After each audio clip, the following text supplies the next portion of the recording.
성적으로 사생활이 별로 좋지 않았던 한 영국 군대의 장교가 그 군대의 군목 목사님께 이렇게 말했다고 합니다.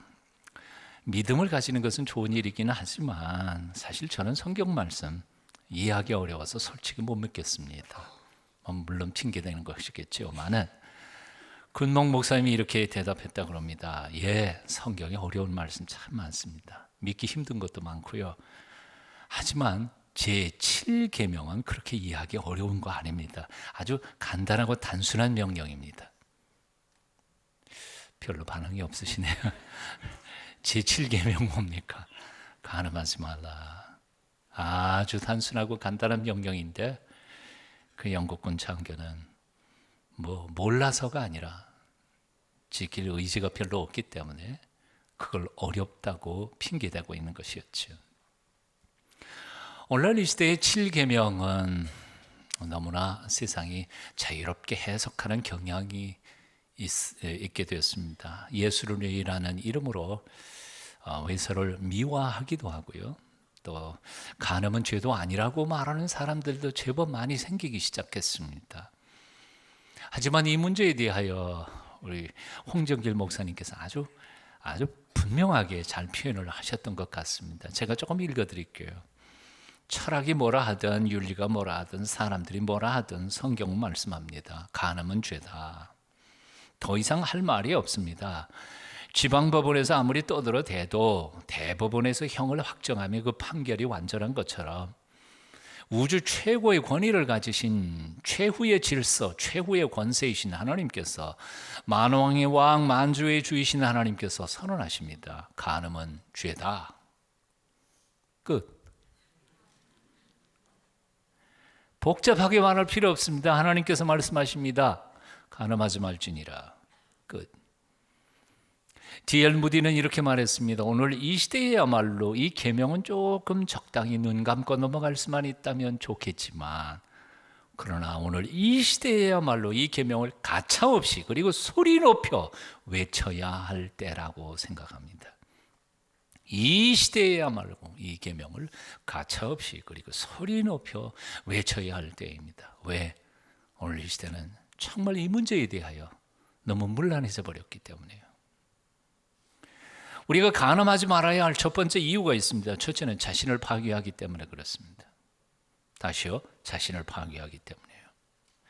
잠언 6장 6절은 이렇게 말씀합니다. 음료로 인하여 한 사람이 한 조각 떡만 남게 됨이며. 뭐라고요? 여자 잘못 사귀면 떡 한 조각밖에 안 남는단 말이죠. 재산 다 말아먹고. 음란한 계집은 귀한 생명을 사냥함이라. 목숨을 잃을 수도 있다는 겁니다. 몇 년 전 신방을 갔다가 들었습니다. 그 동네 어떤 사람이 공원 벤치에서 노숙을 하는데 이유는 아주 간단했습니다. 여자 잘못 만나가지고 자기 집 전세금 받아가지고는 그 여자가 좋다고 생각하는 다른 곳에서 살림을 차렸는데 그 여자가 그 전세금 몰래 빼가지고 도망가 버렸다는 겁니다. 그러니 자기 집에도 들어갈 수 없고 노숙하게 될 수밖에 없었다는 거죠. 여자 잘못 사귀면 집이 날아갑니다. 성경 말씀 그대로 하면 음료로 인하여 한 사람이 한 조각 떡만 남게 됨이며 음료를 잘못 사귀면 목숨도 잃습니다. 음란한 계집은 귀한 생명을 사냥함이라. 사냥하는 남자들을 사냥해서 자기 입속을 차리는 여자들도 있는 것 같아요. 그런가 하면 잠언 6장 32절에는 영혼도 망한다고 되어 있습니다. 이것을 행하는 자는 자기의 영혼을 망하게 하며 영혼을 망하게 한다. 간음하지 말아야 할 첫 번째 이유는 자기 자신이 파괴되기 때문입니다. 재물을 잃고 건강을 잃고 목숨을 잃고 영혼이 망하게 됩니다. 두 번째 이유가 있습니다. 간음은 개인뿐만 아니라 가정과 사회를 파괴하기 때문에 그렇습니다. 히브리서 13장 4절은 말씀합니다. 모든 사람은 혼인을 귀하게 여기며 따라해 보십시오. 침소를 더럽히지 않게 하라. 침소를 더럽히지 않게 하라. 침소가 뭐예요? 침실이요. 침실을 더럽게 하지 마라. 즉 혼인 외에 성적인 관계를 맺는 것을 침소를 더럽힌다고 표현한 겁니다. 성이야말로 하나님께서 축복하시는 결혼의 관계 안에서만 허락된 비밀스럽고 성스러운 축복의 선물입니다. 그런데 그 원리를 깨는 순간부터 결혼은 더 이상 행복이 아니라 저주가 됩니다. 이 원리를 깨는 그 순간부터 가정은 더 이상 천국이 아니라 지옥으로 변합니다. 우리 주변에서 우리는 너무 잘 알고 있지 않아요? 네? 또 하나 더 나아가서 간음은 한 가정을 파괴하는 정도가 아니라 아예 이 사회를 파괴하고 있습니다. 간음은 적어도 한 가정 혹은 두 가정을 파괴합니다. 그리고 깨진 그 가정들 속에서 자라난 아이들은 사회적인 문제가 될 수밖에 없습니다. 중국에 전해내온 속담 이런 말이 있다고 그러죠. 부서진 둥지 안에는 깨진 알만 가득하다는 거죠. 예, 새 둥지에 둥지가 부서지면 그 안에 알들이 온전하겠어요?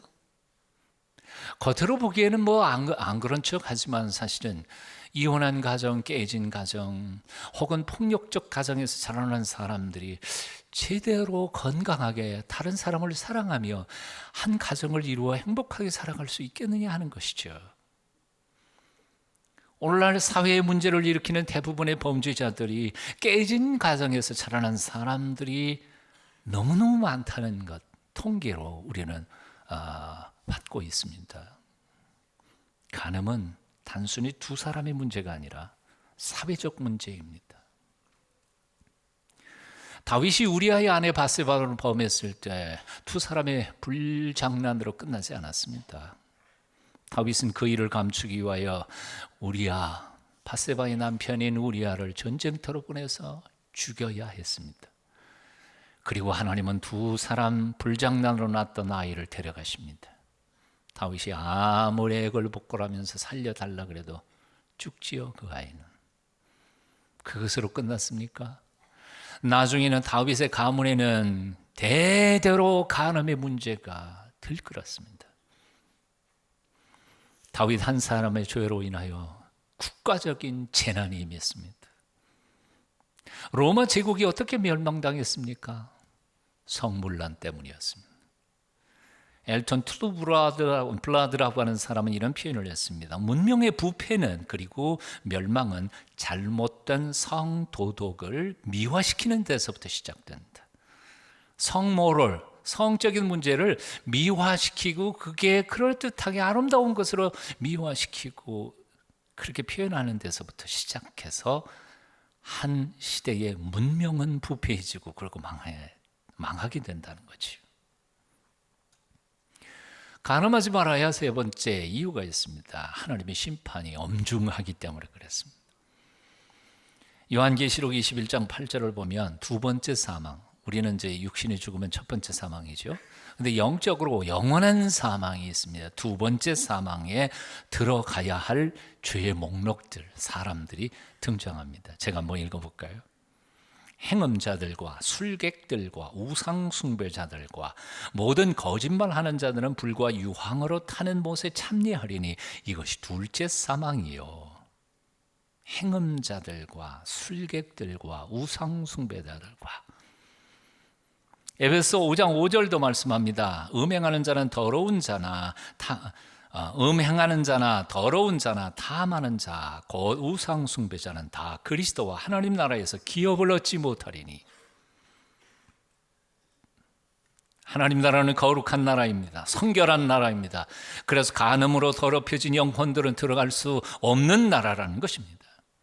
그래서 어떤 분은 이렇게 적었습니다. 내 영혼이여 정욕의 불이 뜨거워질 때마다 지옥불을 기억하라. 멋진 말인 것 같아요. 한번 따라해 보실래요? 내 영혼이여 정욕의 불이 뜨거워질 때마다 지옥불을 기억하라. 이것만 기억하면 뭐 넘어설 수 있을 것 같아요. 에베소 5장 3절 이하는 이렇게 말씀합니다. 음행과 온갖 더러운 것과 탐욕은 너희 중에서 따라해 보십시오. 그 이름이라도 부르지 말라. 메가리 가리켜 없으세요. 한 번 더 해보겠습니다. 그 이름이라도 부르지 말라. 아멘. 입 조심해요. 아예 이름이라도 부르지 말라. 그렇다면 이 간음의 죄를 어떻게 우리는 이겨낼 수 있을까? 첫째는 피하라. 그 방법밖에는 없어요. 피하라. 디모데후서 2장 22절입니다. 내가 청년의 정욕을 피하라. 사실 정욕이라고 하는 거 나이와 상관없지만 대부분은 그래도 젊은 사람들이 끓는 피가 많잖아요. 그러니까 성경에서도 젊었을 때의 그 뜨거운 피, 그거 피해라고 말씀하고 있습니다. 마귀와 사탄과는 어떻게 해요? 싸워야죠. 대적하라 성경은 말했습니다. 그러면 마귀가 피하리라 그랬거든요. 마귀와 사탄은 싸워야 돼요. 그러나 정욕의 문제에 대해서는 피해야 돼요. 도망가야 돼요. 그 자리를 벗어나야 돼요. 성 문제에 관한은 아무도 성자인 사람은 없습니다. 너나 할 것 없어요. 자신할 수 없어요. 자신하지 마세요. 자기를 잘 모르는 거예요. 아무래도 분위기가 좀 이상하다 그럼 얼른 그 자리를 피하세요. 예? 문 탁 열고 나오세요. 더 이상 좀 이상한 분위기의 자리에 그냥 계속 머물러 있지 말고. 잠언 6장 27절 이렇게 말씀합니다. 사람이 불을 품에 품고야 어찌 그 옷이 타지 않겠으며 사람이 숯불을 밟고야 어찌 그 발이 되지 아니하겠느냐. 남의 아내와 통간하는 자도 이와 같을 것이라. 무릇 그를 만지기만 하는 자도 죄 없게 되지 아니하리라. 아마 영원한 질문이 있을 것 같아요. 요즘 젊은 사람들은 조금 다른 것 같아요. 남자 여자끼리 친구가 있을 수 있을까? 대답 좀 해보세요.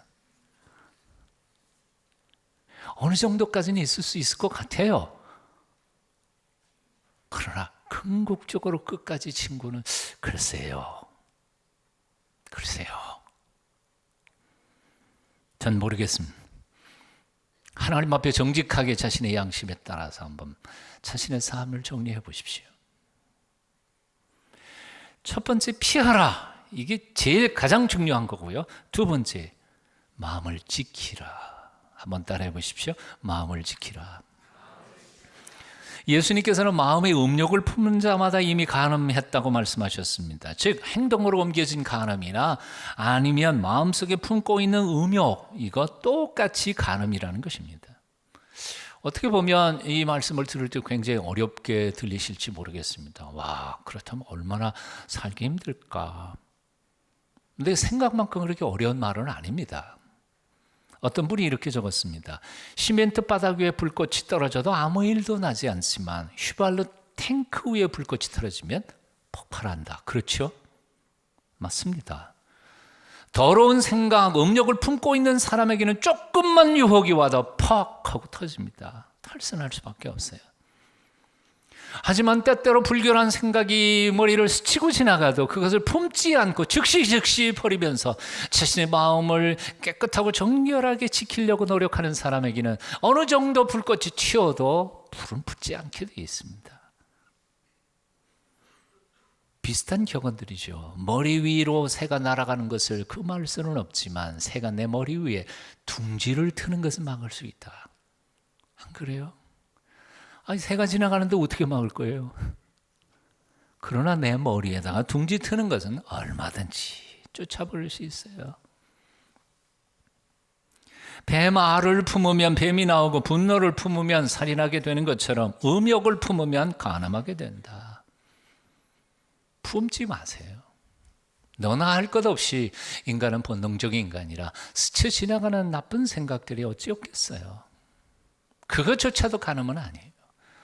그걸 품고 구체적인 상상을 하면서 계획하는 거, 이게 그 간음인 거지. 불결한 생각을 품지 않도록 노력하십시오. 나쁜 생각이 마음속에 들거든 그걸 묵상하고 연구하지 마십시오. 성경 말씀을 묵상해야지 왜 그 이상한 걸 자꾸 묵상해요. 한번 따라해 보십시다. 사탄아 물러가라. 음란 마귀야 물러가라. 나는 거룩한 하나님을 모신 성전이란다. 효과 있어요. 해보시라고. 이 마음을 깨끗하게 지키기 위한 구체적인 두 가지 지침이 있습니다. 첫째는 열심히 사는 겁니다. 부지런히 사는 거예요. 게으르지 않는 거예요. 나이 들었다고 나 할 일 없다. 그리고 놀다가 보면 그 나이 드신 분들은 뭐 시험 안 드나요? 예? 나쁜 생각 안 드나요? 구르는 돌에는 이끼가 낄 새가 없다고 그러지 않아요. 부지런한 사람, 바쁜 사람 잡념 생길 이유가 없어요. 근데 할 일은 별로 없고 한가하고 한량의 마음속에 이상한 생각이 들어오는 거죠. 구체적으로 마음을 깨끗하게 지키는 두 번째 구체적인 지침이 있습니다. 보고 듣고 말하는 것을 조심하는 겁니다. 유혹이 어디로부터 옵니까? 보는 데서 오지요. 귀로 듣는 데서 속삭이는 말에 나의 입에서 유혹은 더 강화되어 갑니다. 하와가 왜 사탄에게 유혹을 받았습니까? 창세기 3장은 이렇게 말합니다. 여자가 그 나무를 본즉, 이게 시작이에요. 봤어요. 선악과 뭐하러 봐요? 그래. 떠먹지도 못할 걸. 사람들은 하지 말라는 건 꼭 그렇게 하고 싶고, 보지 말라는 건 꼭 보고 싶고, 그래서 봐요. 여자가 그 나무를 본즉 먹음직도 하고 보암직도 하고 지혜롭게 할 만큼 탐스럽기도 하고,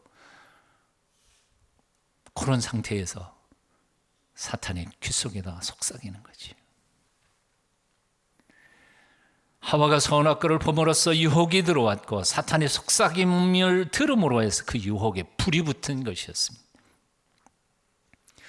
만일 내 오른눈이 너로 실족해 하거든 빼어내버리라. 내 백체 중 하나가 없어지고 온몸이 지옥에 던지우는 것이 유익하니라.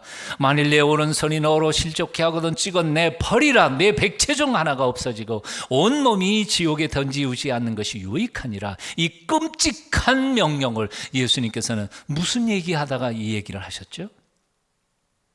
마태복음에서요. 간음이요. 간음에 대한 계명을 이야기하시다가 이 끔찍한 명령을 우리들에게 남겨놓으신 거예요. 눈 조심해. 팔다리 조심해. 눈으로 보는 것을 조심하십시오. 귀로 듣는 것을 조심하십시오. 입으로 말로 음담패설하는 것을 금하십시오. 여러분의 마음을 깨끗하게 지켜 가실 수 있을 것입니다. 이제 마지막으로요. 간음을 피하는 세 번째 비결이 있습니다. 하나님이 허락하신 가정 귀하게 지키라는 겁니다. 가정에서 부부 관계가 원만하지 못하면 언제든지 얼마든지 깨질 수 있는 것이 바로 결혼입니다. 안 그래요? 왜 남편이 밖으로 돌겠어요? 왜 아내가 바람나겠어요? 이유는 간단해요. 부부 관계 나쁘니까 그렇죠. 안 그래요? 부부 관계를 언제나 신성하게 할 필요가 있습니다. 아내는 남편에게, 남편은 아내에게 의무를 다하십시오. 성적인 문제에 대하여도 서로 솔직해야 하고 서로 존중해야 합니다. 사도 바울은 데살로니가전서 4장 3절 4절에서 이렇게 말씀합니다. 하나님의 뜻은 이것이니 너희의 거룩함이니라. 한번 따라해 보십시오. 하나님의 뜻은 이것이니 너희의 거룩함이니라. 예, 하나님의 뜻이 뭐냐 하면 우리가 거룩하게 살아가는 거예요. 그러면 그 거룩함이란 어떤 거룩함을 이야기하는 것일까요? 예배당에서 거룩한 모습으로 예배하고 기도하고 찬송하는 거, 그 얘기를 할까요? 아니요. 데살로니가전서 4장 3절 그 다음 구절 4절에 보니까 이렇게 돼 있어요. 하나님의 뜻은 이것이니 너희의 거룩함이니라. 곧 음란을 버리고 각각 거룩함과 존귀함으로 자기의 아내 취할 줄을 알고. 성적인 관계에 대한 이야기예요. 가정을 깨끗하고 순결하게 지켜가는 것이 바로 거룩함이라고 말한 거예요. 다시요. 하나님의 뜻이 무엇입니까? 우리가 거룩하게 살아가는 것입니다. 거룩하게 살아간다는 것은 무엇입니까? 바로 가정에서 순결을 지켜가는 것입니다. 그래서 간음하지 말라라고 하는 하나님의 계명, 이 명령 속에는 두 가지를 담고 있습니다. 첫째, 하나님이 주신 가정 파괴하지 마라. 두 번째, 하나님이 주신 내 배우자에게 배신하지 마라. 한번 따라해 보십시오. 가정 깨지 마라. 내 배우자 배신하지 마라. 이게 간음하지 말라는 뜻입니다. 뭐 복잡하게 할 것도 없어요. 자기 가정도 파괴하지 말아야 합니다. 남의 가정도 깨서는 안 됩니다. 소아마비로 한쪽 다리를 저는 소년이 있었습니다. 중학교 1학년 때는 또 다른 사고로 다른 다리, 소아마비 걸린 다리가 아닌 다른 쪽 다리에 결핵성 골수염이 생겼습니다. 하루에도 2번씩 넓적다리에 솜을 집어넣어서 고름을 빼내야 했습니다. 치료가 안 되니까 아마 한평생 그래야 된다고 선언을 받습니다. 지독히도 가난했던 가정 환경 때문에 그는 공부도 제대로 못했습니다. 그런데도 잡기에 능해서 투전판에서 빚도 많이 지었습니다. 그는 모든 것을 숨기고 한 여인과 결혼을 했습니다. 어느 날 남편이 아내 몰래 넓적다리에서 고름을 빼내다가 들켜버립니다. 평생 그렇게 살아야만 한다는 사실 앞에 아내는 망연자실합니다. 게다가 총각 시절에 지은 노름빚이 엄청난데 그거 갚아야 된다는 얘기를 듣고는 더욱 놀랍니다. 그런데도 이 아내는 용서하고 맞벌이를 해서 열심히 해서 빚을 다 갚습니다. 기도 많이 하는 아내는 남편의 병든 몸 기적으로 고쳐달라고 목숨 걸고 하나님 앞에 기도합니다. 그런 아내 고마워서 믿음은 없지만 교회 다니는 흉내를 냅니다. 하지만 흉내일 뿐이었습니다. 그러던 어느 날 남편이 아내 몰래 바람 피우기 시작했습니다. 동순계 여성 동지 여러분, 이런 남자 어떻게 할까요? 어쩌실 거예요? 이 남편은 적반하장으로 아내에게 이렇게 말합니다. 이혼해달라고. 나 젊은 여자하고 살고 싶다고. 어떻게 하실래요? 저 같으면 이런 생각이 들어요. 아이고 잘됐다. 빨리 가. 2다리도 성취 못하고 그런 병든 남편, 이때까지 산 것만 해도 내가 고맙지. 잘 가 그랬을 것 같은데 이 아내는 남편에게 이렇게 말했습니다. 당신 병든 몸으로 그 젊은 여자애와 얼마나 살 것 같소? 만일 내가 이혼해 주면 후에 그 집에서 쫓겨날 때 당신은 갈 데도 없을 텐데 어쩌시려? 그 여자애가 그렇게 좋으면 가서 사시오. 살다가 쫓겨나든지 병이 심해져서 죽게 되거든 언제든 돌아오시오. 내가 당신 시신이라도 거두어 장사 지내야 되지 않겠어? 이런 여자 있어요? 나 지금 소설 쓰는 거 아닙니다 이거. 남편이 이 아내의 말을 듣고는 정신이 번쩍 난 겁니다. 세상에 뭐 이런 여자가 다 있어. 이런 천사 같은 아내를 두고 내가 미쳤지. 어디로 가? 그리고 그 순간에 정신 번쩍 들고 청산해버립니다. 완전히 새 사람이다. 하나님 앞에 엎드려 통곡하고 기도하며 회개합니다. 하나님의 은혜의 기적을 체험합니다. 그래서 결핵성 그 골수염이 다 났습니다. 하나님의 복 주셔서 사업가가 됩니다. 결국 예수교 성결교단의 장로 부총회장까지 하고 지금도 수많은 15개 봉사단체에서 이사로 이사장으로 수많은 사람들을 도우면서 살아갑니다. 얼마 전 새롭게 하소서에 출연한 한 분 장로님의 이야기입니다. 이름은 거론 안 하겠습니다.